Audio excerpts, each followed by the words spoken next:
YouTube channel చూస్తున్న వారందరికీ ధన్యవాదములు. నమస్తే. చాలా వీడియోలు చేసి పెడుతూ ఉన్నాను. మరి నచ్చినట్లయితే లైక్ చేయండి, షేర్ చేయండి, సబ్స్క్రైబ్ చేయండి. ధనయోగాలు ఎలా చూడాలి? ధనయోగాలు అనేటప్పటికి ప్రతి లగ్నానికి ఫస్ట్ లగ్నం నుండి 2వ స్థానాధిపతి అంటే ద్వితీయాధిపతి ముఖ్యం. ద్వితీయాధిపతి ద్వితీయ స్థానానికి కారకుడు గురుగ్రహం ముఖ్యం. ఎందుకంటే ప్రతి భావానికి కారకుడు ముఖ్యమే. గురుగ్రహానికి మాత్రం ద్వితీయ పంచమ భాగ్య లాభ స్థానాలకి గురుగ్రహమే కారకుడు. ముఖ్యంగా ధన విషయాలకు వస్తే 2, 11 స్థానాధిపతులు గురుగ్రహం. మరి ఎవరి జాతకంలోనైనా ధనాధిపతి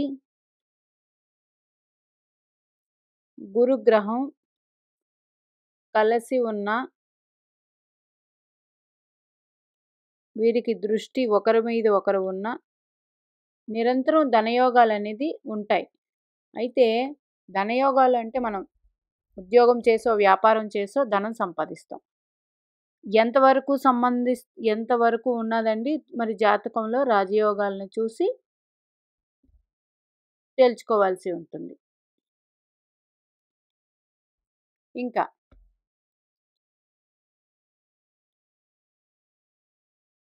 ద్వితీయ స్థానంలో గ్రహాలు ఉంటే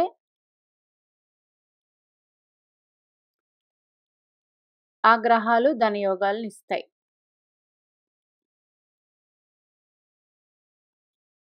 లేదా ద్వితీయ స్థానంలో ఏ గ్రహం అయితే ఉందో 2లో ఏ గ్రహం అయితే ఉందో ఆయన రాశుల్లో గ్రహాలు ఉంటే ఆ గ్రహ దశలు యోగాలు ఇస్తాయి, ధనయోగాలు. నిరంతరం ధనయోగం ఉండాలంటే గురువుతో ధనస్థానానికి సంబంధం ఉండి తీరాలి. అలాంటి వారికి ధనానికి లోటు ఉండదు. మరి ఒకరు అడిగిన ప్రశ్న, వారికి శుక్రుడు, రాహువు, చంద్రుడు లాభస్థానంలో ఉన్నారు. కన్యా లగ్న జాతకులు గురు శనులు లగ్నంలో ఉన్నారు. గురుడు దిగ్బలం పొందినప్పటికీ బాధకుడు అయ్యాడు. ఇంకా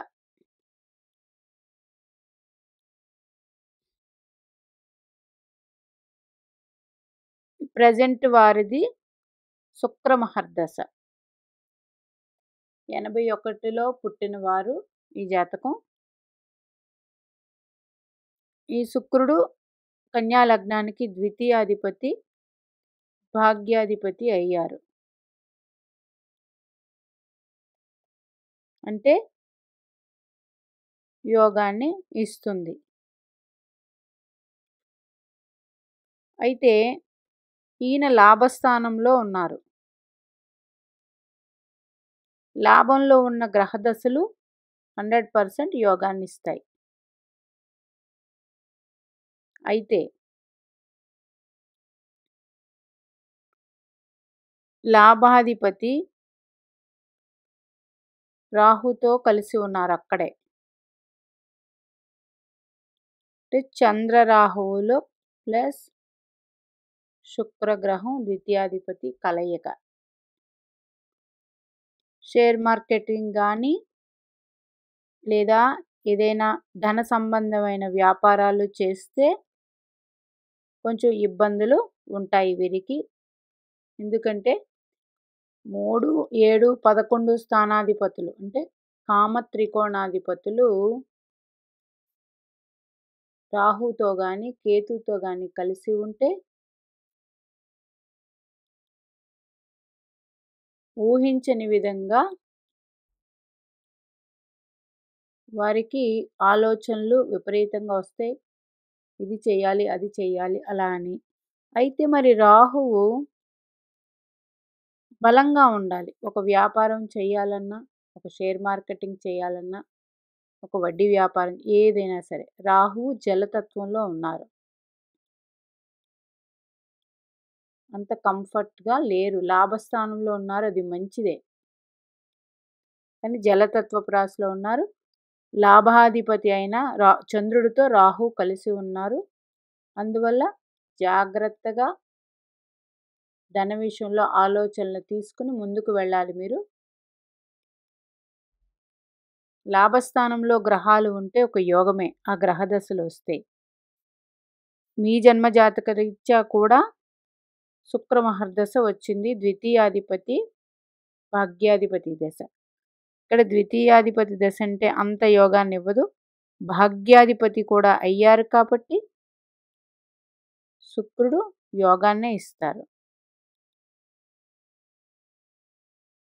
స్థిరత్వం లేదంటే బుధుడు మీకు దశమాధిపతి లగ్నాధిపతి అయిన వక్రించి ఉన్నారు.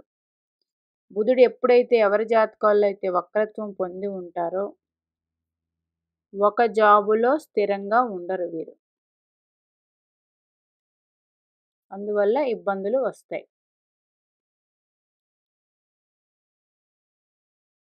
ధనయోగాలు మాత్రం ఉండాలంటే గురుగ్రహంతో ధనాధిపతికి సంబంధాలు ఉండాలి ప్రతి ఒక్కరి జాతకంలో. ఒకవేళ అలా లేకపోతే ధన విషయాలు అనేది అప్ అండ్ డౌన్స్ ఉంటాయి.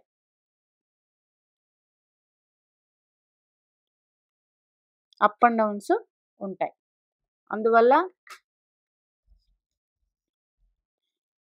ప్రజెంట్ ఏ దశ నడుస్తూ ఉంది, ఆ దశ ఏంటి?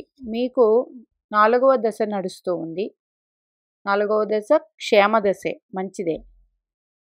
అయినప్పటికీ భాగ్యాధిపతి దశ, అది కూడా మంచిదే.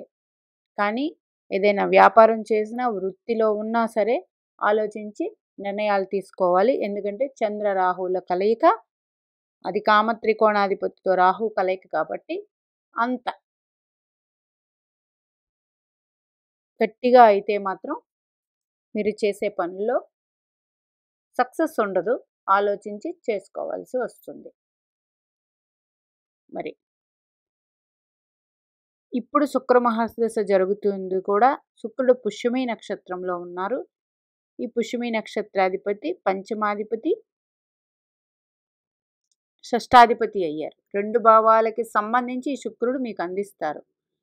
ఇంకా లాభస్థానంలో ఉన్నారు. లాభస్థానంలో ఉంటే లాభకారకుడు గురుడు. ఈ గురుడు ఈ లగ్నానికి బాధకుడు. అంటే ఇన్ని విధాల కనెక్షన్స్ ఉంటే ఆయా ఇబ్బందులు ఉంటాయి. ఇట్లాగా శుక్రుడు ద్వితీయాధిపతి అయ్యి లాభాధిపతితో కలిసి లాభస్థానంలో ఉండడం అనేది చాలా మంచిది. అయితే రాహుతో ఆ లాభాధిపతి కలిసి కూడా ఉన్నారు కాబట్టి చేసే పని గురించి మాత్రం ఆలోచించి నిర్ణయాలు తీసుకోవాలి. వృత్తి అయినా వ్యాపారమైనా. ఇంకపోతే శుక్రుడు లాభంలో ఉన్నారు కాబట్టి మీకు శుక్ర సంబంధమైన వ్యాపారాలు కలిసి వస్తాయి. మరి చంద్రుడు ఉన్నారు కాబట్టి లిక్విడ్కి సంబంధించిన వ్యాపారాలు, పాల ఉత్పత్తులు అట్లాంటివి కలిసి వస్తాయి. రాహు అంటే మరి ఎలక్ట్రానిక్స్ ఇట్లాంటి వాటి మీద కలిసి వస్తాయి. మీరు ఏదైనా చేయాలనుకుంటే అలాంటి వాటి మీద దృష్టి సారిస్తే మంచి యోగకరంగా ఉంటుంది. అది కూడా ఎంతవరకు అనేది అంతవరకు మాత్రమే పెట్టుకోవాలి. ఎందుకంటే రాహువు చంద్రుడితో కలిసి ఉన్నారు. 11వ భావంలో ఉన్నారు. 11వ భావాధిపతి అంత స్ట్రాంగ్ అయితే కాదు. ప్రజెంట్ శుక్ర మహర్దశ. శుక్ర మహర్దశ యోగాన్ని అయితే ఇస్తుందండి. మరి మీకు గోచార రీత్యా అష్టమ శని జరుగుతూ ఉంది. అష్టమ శని దోషం కూడా ఉంది కాబట్టి కొంచెం ఇబ్బంది ఉంటుంది.